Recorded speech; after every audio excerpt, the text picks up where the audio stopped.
What's up, everyone? Thanks for tuning in for Cannabis Legalization News, where we explain marijuana laws so you can change them. Today, we are joined by Sean Hocking from Cannabis Law Report, and Tom, Sean, and Miggy take a global look at cannabis legalization and make some predictions about who could be leading the industry within the next several years. If you're not already, make sure you subscribe to our backup YouTube channels, Miggy420 and Collateral Base, and sign up for our newsletter at CannabisIndustryLawyer.com so you can keep up with all cannabis legalization news. All right, let's get to the show. Oh, man, another Sunday. We've made it. So we're going to have the Activist Hour. And to join us on the Activist Hour is Sean Hocking, who is the, what are you at the Cannabis Law Reporter? You're the founder, right? I'm the one-man band. The one-man band. Yeah, I make the tea and I do everything else. Well, you guys have like a daily email that goes out on cannabis law to most of the cannabis bar that I'm aware of. That's right, I do. I mean, my background, I'll give you a bit of background. My background is very exciting. Legal book selling when it existed, a lost art, and then legal publishing. And when I saw what was happening in Oregon and Washington and Colorado back in about 2015, I decided to start doing it for cannabis. So I just built this organically, built a website, got a newsletter out, and just started commenting on what I thought was happening. And I'm still here 5 years later. Well, that's awesome. I've been doing the commenting for about 2 years, and I started building my newsletter about a year ago. And so we're doing okay, but nowhere near as large as yours. What is the Cannabis Lawyer 200 that I see in my email? Okay, well, I mean, in the publishing industry, especially in the legal publishing industry, there's a top 100 or top 50. Oh my God, I'm shocked. Lawyers with large toenails, or lawyers Holy crap, like long hair and all this sort of stuff. I got one of them too. Actually, everybody's got one. And I've been avoiding doing it. Yeah. I've been avoiding doing it, but I needed to make. You're telling me that Emerging Lawyer isn't a legitimate publication? Well, is a cannabis lawyer a legitimate publication? So I just thought I've also done this process with LexisNexis in the past, and with hired Andersons when Anderson still existed, and a whole lot of stuff. And there's no science behind it. It's so anyway. I thought what we need is 200 lawyers, but in different jurisdictions and around the world. And I'm not going to pretend that all these people answered surveys and said that lawyer was better. With my knowledge, I'm just going to choose 1 or 2 lawyers in every jurisdiction in the US, because we're still state, and then a bunch of jurisdictions around the world that actually might be of interest to people who want to learn more or do business in other places. It doesn't exist, so I made it. It's year 1. It's great. I have to say that. Well, think about what happened with Wine Spectator, where it's like, you know what we need to do? We need to score these wines and then slap that sticker on them. Exactly. Like now you're an 89. Oh, an 89 by Wine Spectator. This is great. Yeah, exactly.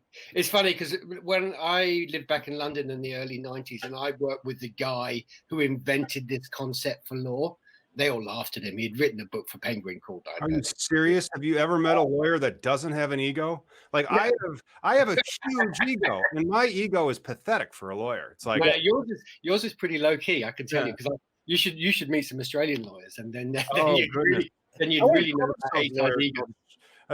Not just lawyer, but I'd say anything in the cannabis industry, man. Like you're dealing from activists to entrepreneurs. Everybody's got a huge. I'm the best.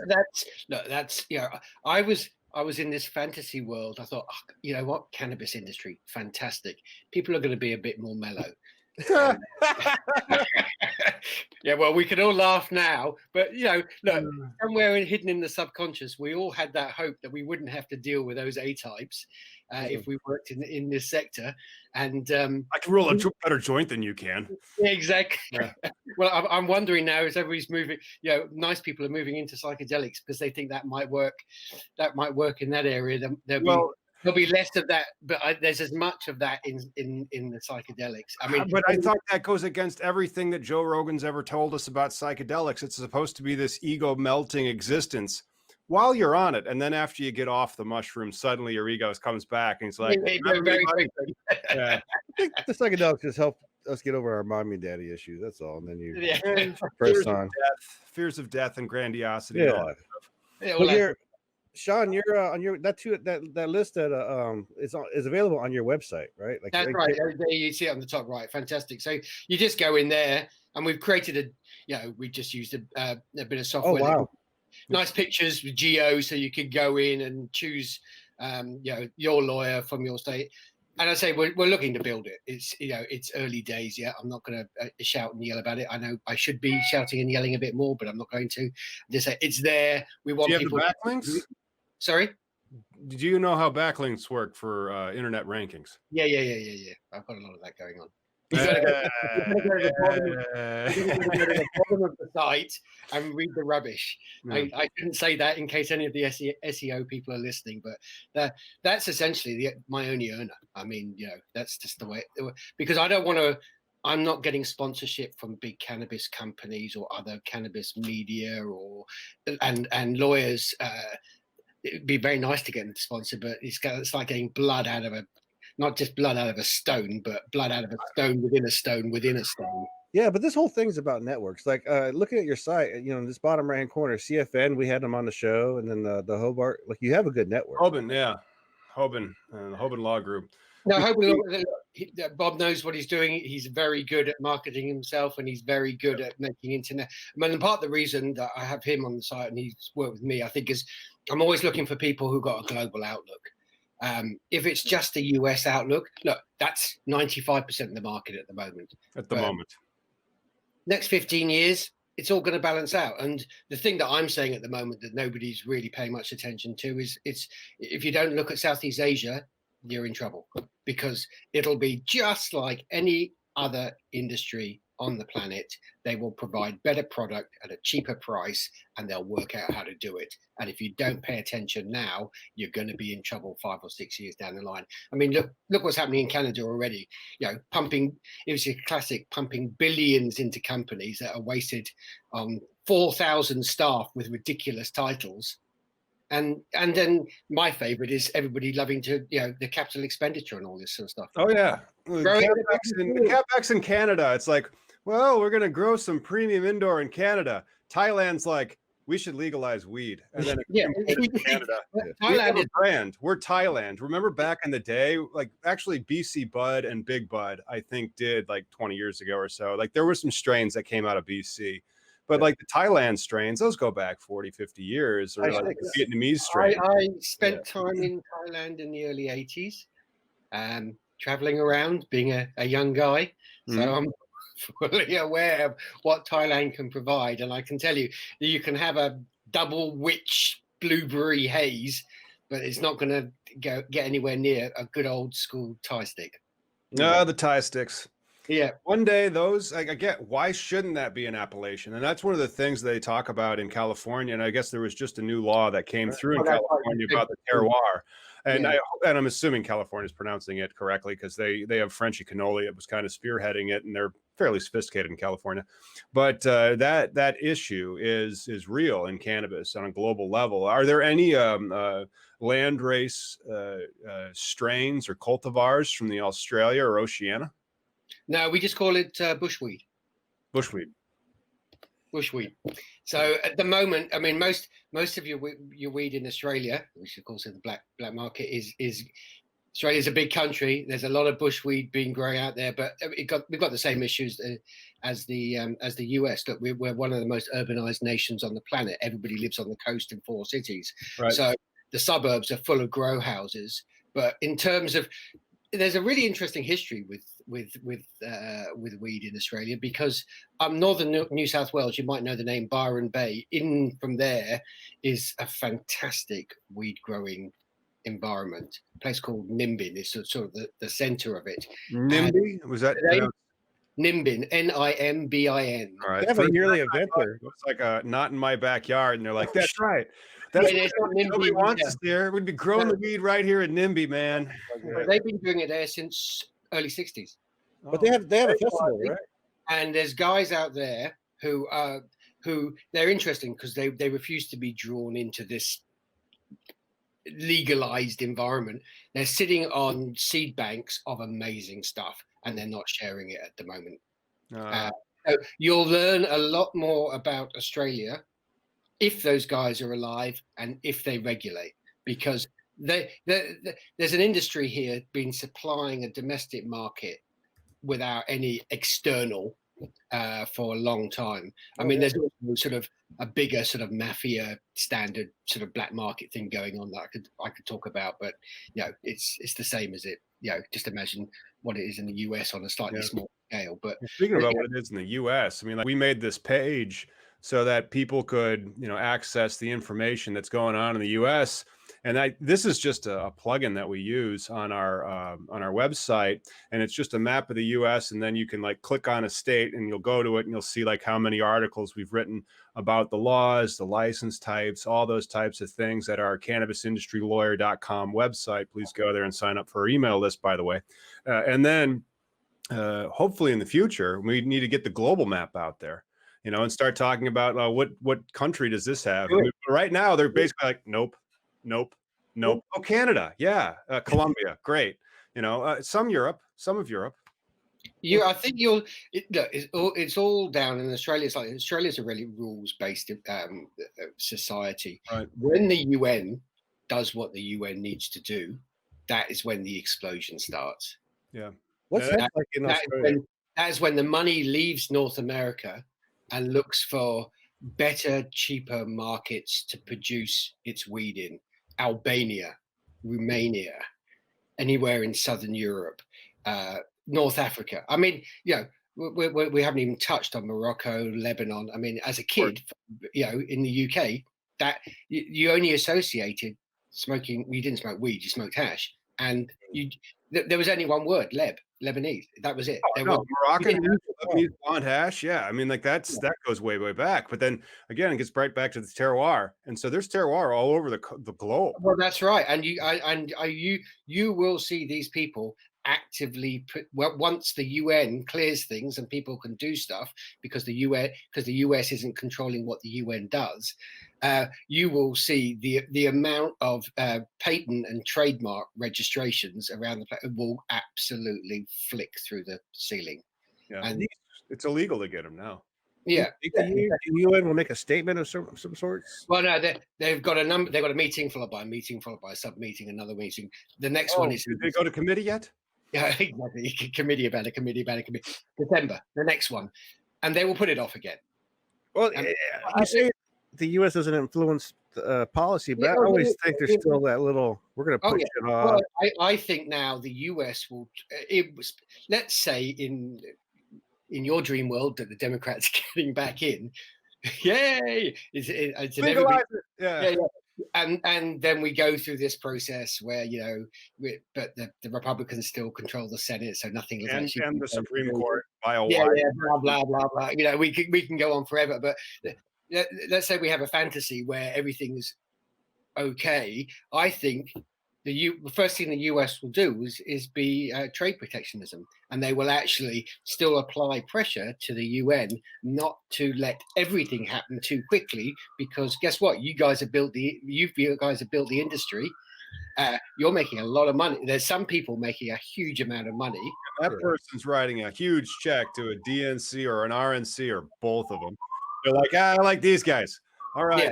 Well, you cut the half of the check from our large cannabis conglomerate to those guys, and we'll cut the check to the large conglomerate of the cannabis to these guys.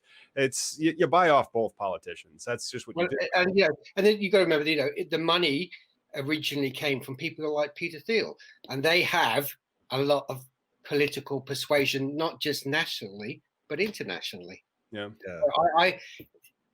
I see this endless round of confusion going on for quite some time, because it's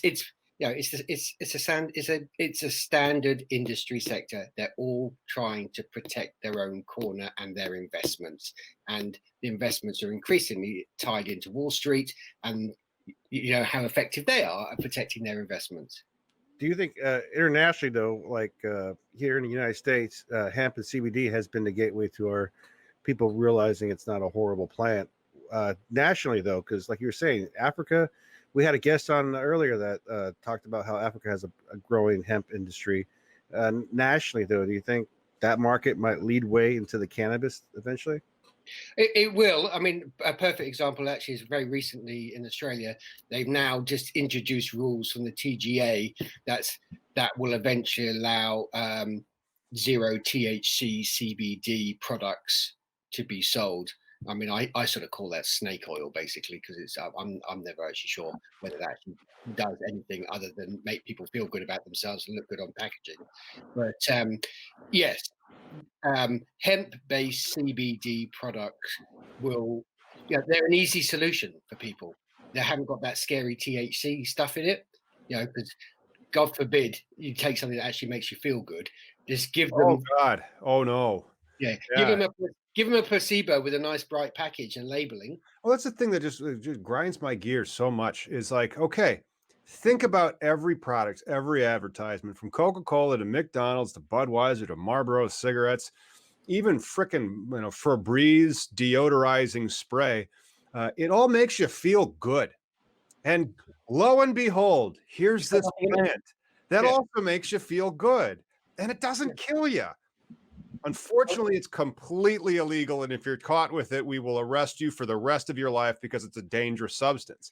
And this is like believing in Santa Claus prepares children for cannabis prohibition because you're still just living a lie. You're just now older, and I don't really like that statement. But like the older I get, the more I'm like, yeah, it's basically a lie, and It's we not all believe it.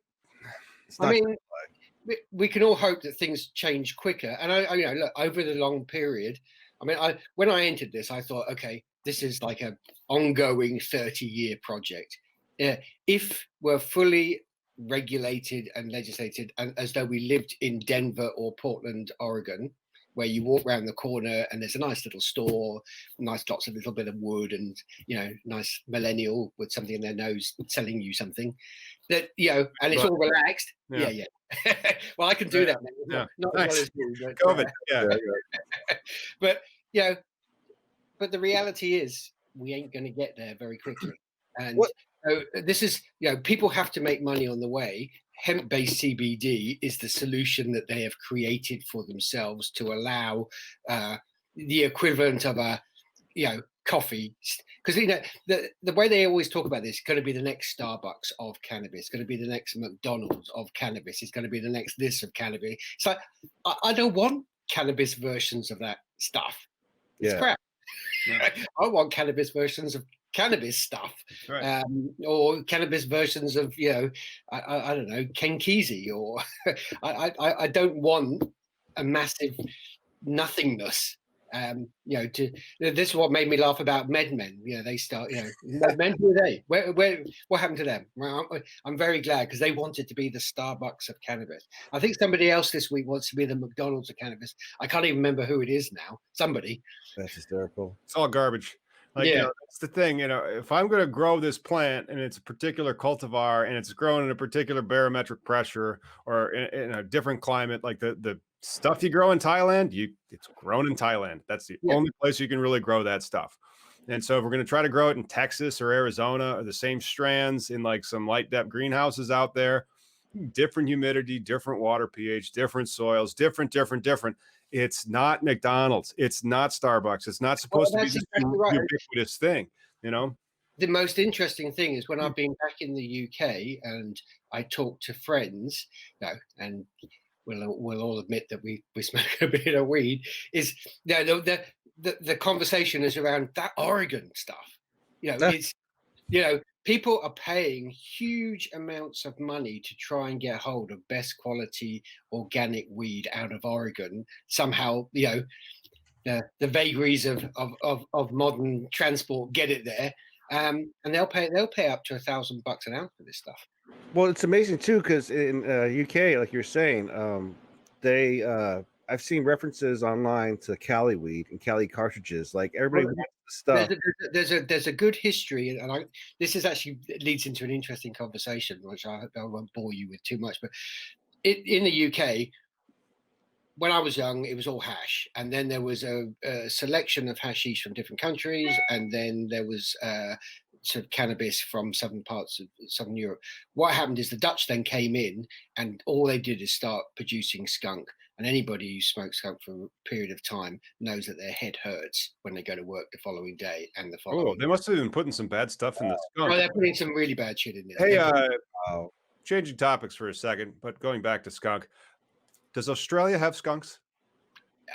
I wouldn't know because I'm a bushweed guy, but yes, those grow houses in the suburbs of the city, that's what they'll be. Why are they growing it? Because it's designed for a 17 to 19-year-old who wants to get off their faces, and they think that is getting off their faces. But like, do they have the animal?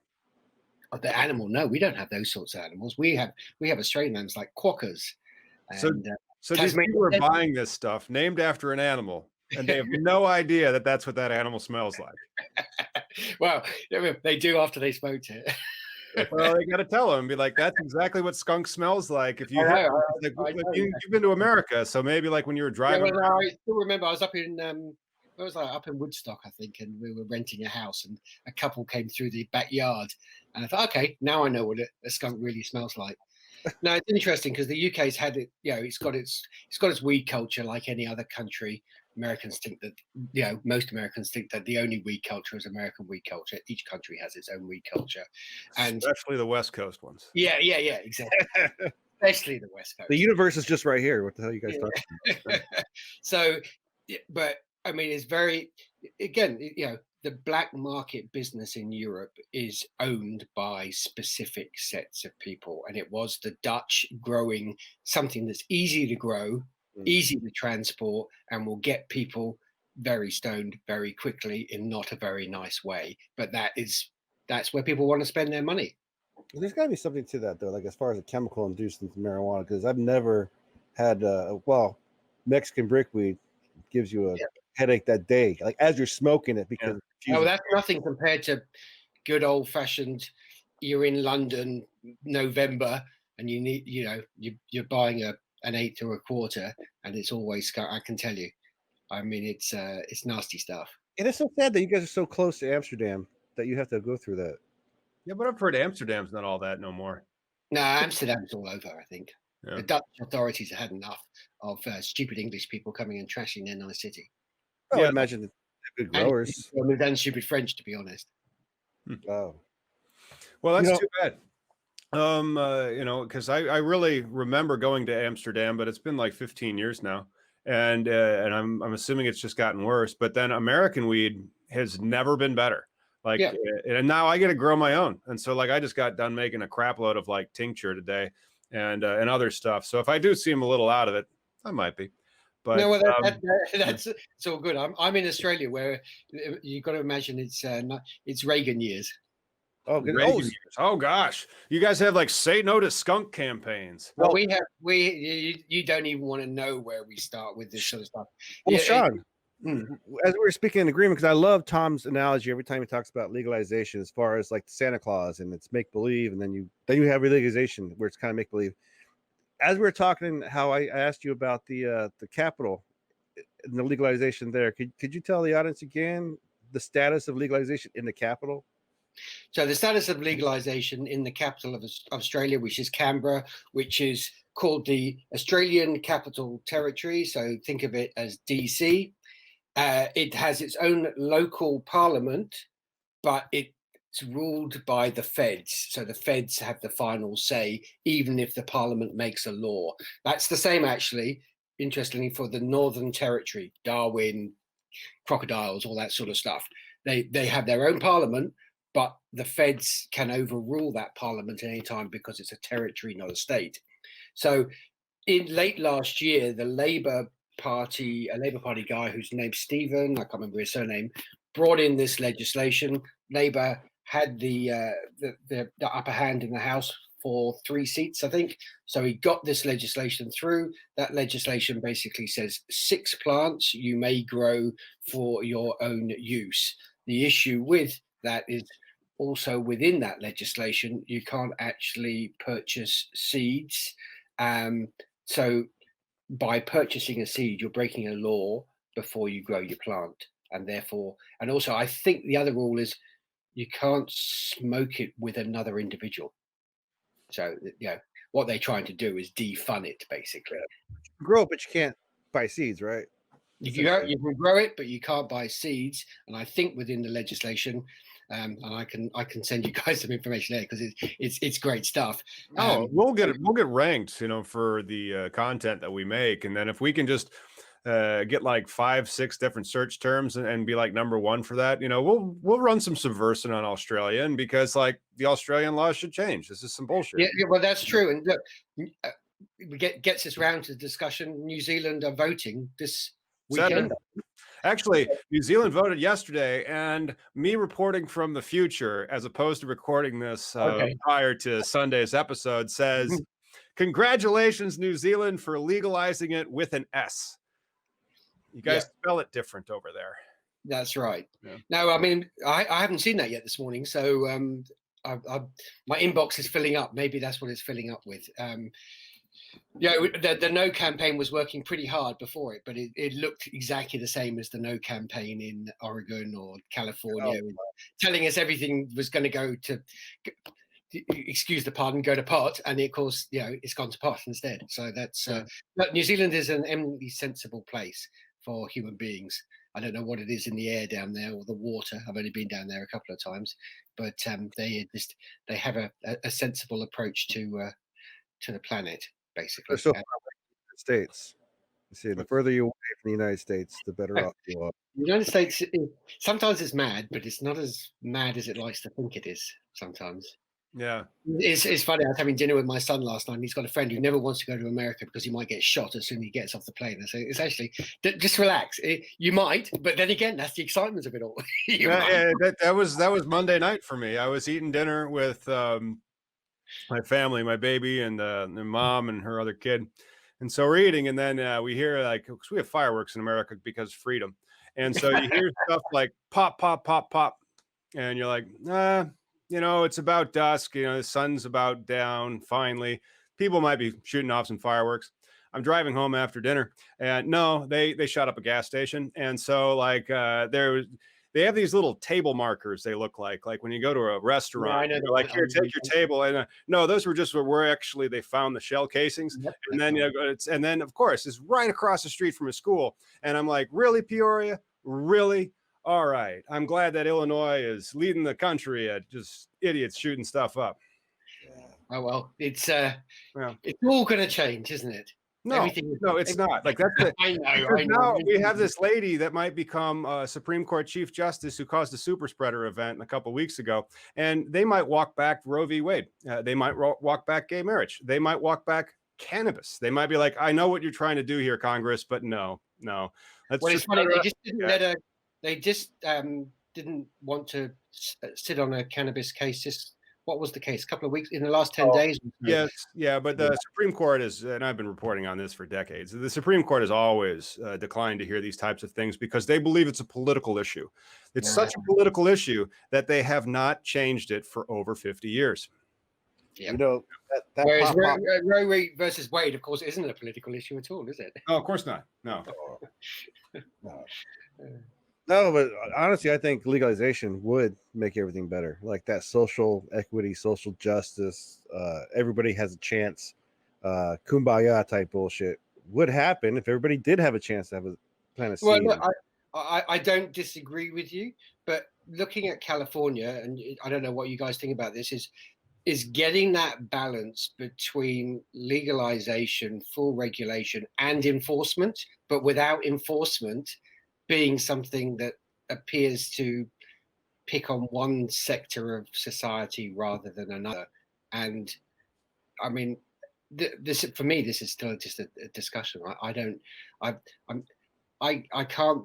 It just doesn't seem to improve. They're trying, but they don't know how to do it properly. And I don't know whether they have to throw so much more money at it, or whether it's just something that naturally happens over a decade or so. But it's such an entrenched black market, grey market. How do you manage that swap over because of what we're talking 80 years, 90 years now? Yeah. It's the Oklahoma, Pennsylvania, Vermont, Michigan business models where they have these micro grower licenses. And so Now that's the catch-22. They always say, well, what do you need? You need a background check. And so, like, depending on what the background check penalty was, I understand violent felons and all that other stuff, but that's the whole point. Like, the criminal justice system is about justice. It's not necessarily about the crimes. It's supposed to be rehabilitatory in the sense that you have paid your debt to society. However, some people believe in judgment and damnation, and they like to point at people and say, you're the bad guy, you're the problem. It's the Nathaniel Hawthorne version of America. Well, the Puritans were so pissed off with England being too loosey-goosey that they said, we're going to go over there where Jesus is just a whole bunch of people that we need to murder so we can get them out of the way. And then it's all ours. Yeah. Yeah. Well, but it's interesting because you talk about the micro grow. So that's great. They grow it, but then they don't have those networks to be able to be in a position to distribute it or market it or sell it to a way that fits into the current economic cycle of how the US operates. So how is that managed? I mean, there's just, you push something down for so long that everybody wants and carries on consuming, that a whole alternate economy is created that is proving, I think, much harder to shift than people thought it would. Yeah, it's misguided law enforcement. Is what it is. People still chasing that low hanging fruit, opposed to having a structured, regulated market that everybody has a chance to put be a game in. But instead, like you said, they have to chase after certain groups, certain minorities, whatever. It's just not equal. Which is why I love doing what I do, because I know I'll be doing this till the day I die. Because nobody's going to solve. They're still voting for. They're still fighting for abortion rights. We still got racists that won't condemn white supremacism, and they're the president. It's the more things that go into the future, the more I'm like, we're just not moving. We just aren't. We just get older, we die, we stay in the same damn place. And the only thing that really gets better is this internet connectivity, because, I'm in Illinois, Miggy's in Washington State, and you're in Australia, and it's just all seamless. Yep. Yeah. And we can just add to the white noise, and eventually and all blends in. Yeah. And then our children will be doing it instead of us in talking about the same or something, more than the same thing. Yeah. Hopefully not the same thing, because it just seems like in this sober world where things are straight and clear-minded, the policy that no, this is not. The policy was written by sober people. That's all fucked up. Right. All this narcissism, all these lies, all this bullshit. And then the real hard problem, I think, with the illicit market and the law enforcement is that they support each other. That law enforcement gets to do the seizures, and they get to have their jobs because they're taking these drugs off the street. And then meanwhile, the people that are running the drugs, they're going to have all this tax-free income, and then they just have to pay off the law enforcement or their politicians a little bit so they can get through it. Yep. And wait till it gets, the whole idea gets loose in India, then you'll see real chaos. Oh, they're nuts right now. Did you see they're using satellites to find gardens out there? Yeah, well, I mean, India's really interesting because it's a very puritanical Victorian sort of society still, basically, hangover from the Raj and just that whole range of things. And recently, a couple of Bollywood stars have been caught, with 0.0000001 grams of weed in their house and all this sort of stuff. And the Indian press has gone absolutely insane about it. The home of ganja. Yep. The home of bong. The home of Hindu Kush Mountains.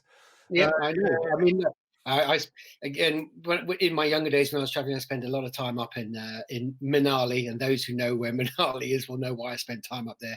And was also spent a bit of time up in a few months up in Kashmir, and when you see how integrated this particular substance, whatever you want to call it, is in society there, and then you look from the outside and see the drama that's happening in this sort of urban sort of scare thing that's happening with a bit of weed, it does make you laugh. But as I say, it's all part of being part of this sort of sector for the next 30 years. Is there's always something to write about, and that's why the website's here, because it sort of educate, inform, and hopefully amuse a bit as well. And you could create a whole tabloid cannabis newspaper website, which at some point I will move on to, because I think that'd probably be more fun than talking seriously about it the whole time, because you're not meant to. Apparently, we're seeing a Fat Freddy movie coming up soon as well, which with Woody Harrelson. Did you see that this week? No, Fat Freddy. What is it Yeah, called? yeah. Have you come across Fat Freddy before? So it's an old Robert Crumb book. Oh, okay. Now I remember Robert Crumb. He was a kind of a graphic artist in right. both aspects of the term, because like some of his imagery would be kind of graphic, but not like violent, but pornographic. And then it would also be kind of fun, and it had some it was graphic novels, right? Yeah, that's right. And he had Fat Freddy's cat and then the three stoner guys. I think I always imagined they were based in San Francisco. I think he wrote about 3 or 4 of them in the late 60s, early 70s. Sounds about right. They're a lot of fun. Apparently, they've been turned into a movie now, as everything is. So, so that's another wrap up for the cannabis business for you. Just turn it all into one big movie. Yeah, you can do that, or you can I like the tabloid idea, because essentially you just have to lead with like every headline that comes out of the official government position, like cannabis kills brain cells, says this government, and then just like refute everything, like despite this study, that study, this other study, it still kills it. Says this arthritis, never mind, I know. Well, this week it's curing brain cancer, and it's doing this and it's doing that. Right. But my favorite always, of course, Florida stories. So I'm glued to a good Florida story. Like Florida man tries to pay for McDonald's with alligator. That way, if there's not an alligator in the story, it's not a proper Florida story. Yeah. I might be snowboarding in Florida here in another few years, because I got some family down there, and like that industry might actually break open pretty good. So if it does, then I'll be like, huh, Florida man. I think it's going to be the new water skiing capital of the world. I think basically there's not going to be much of Florida left. I don't think we're going to see most of it underwater, but it's probably a good thing. I shouldn't say that, should I? In case anybody's listening. I'll just buy further. Have you in Miami? Nobody in Florida's watching this. But I totally appreciate where you're coming from, Sean, because the cannabis conversation topic is always very serious and depressing, and that's why on our main Facebook page, I always try and just make jokes. Like it's always the memes that Tom likes, the savage funny shit. I just want to make. I mean, if we can't laugh, I mean, why are we doing it? I mean, I don't get it. And that's why this is your Canopies, your Auroras, your MedMen, the guys who run high times these days. It's just like, please, all sticks up their asses. Yeah, but and like money is because like that's the point of life, is you're supposed to see how many zeros you can get in your bank account, and then you just give it all to charity, or your kids become like Howard Buffett. Sean, have you heard about this Howard Buffett kid, Warren Buffett's kid? No, what's he getting? Did he get anything from Dad at all? You got enough. And now he like sponsors. So there's one county, and he's on the sheriff board or something over in Illinois. It's called Mason County or Macon County. It's where Decatur, Illinois is. And it's the most anti-marijuana county in the state, because it gets Howard Buffett's money, and he sponsors all this law enforcement stuff and anti-weed stuff. They voted out, like they opted out of having any cannabis businesses in their county.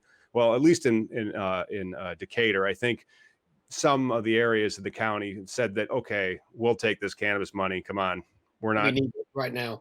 I mean, it's interesting. What interests me about Illinois, because I always look at Illinois on the same scale as I look California. Whatever people are doing, they're doing it a lot quieter than they are on the West Coast. And from a distance, it's very hard for me to still sense Illinois, which way it really goes towards this, or whether they're a bit like Oregon, it's just going to quietly sort of integrate, but you've got your certain areas where it's never going to integrate, and then you'll get some good old-fashioned Illinois politics involved. That's it. That'll pop up, like that recent handing out the licenses in Chicago. No, it's terrible. Like, and I'm kind of vocal in my frustration with it, and I contrast Illinois to Michigan or Oklahoma quite often. And I don't think that America is picking winners and losers. You know, why are you rich? Because the state said that I could be. That's Russia. That's oligarch. You know, that's a Russian oligarch. That's not an American businessman. And so there's a lot of regulation. The industry is very expensive, and that's going to stay. And so those regulations are there because of the prejudice against this plant. People think it's worse than Hitler. It's worse than Hitler on heroin. And so because of that, you know, you're going to have these regulations, but at least you should have the ability to go into business, lose your shirt, you know, or make it. As a buy-in price, I don't know, buy-in price for a dispensary in California is 20 million or something these days on average. I mean, is Illinois the same as that? Yes, it's ridiculous because they only allow so many, and because they only allow so many, you have these you know, monopolies that are set up, and then you have this huge perverse incentive to buy people off and to bribe people so that you can get that money, or to like threaten them so that you can get that money.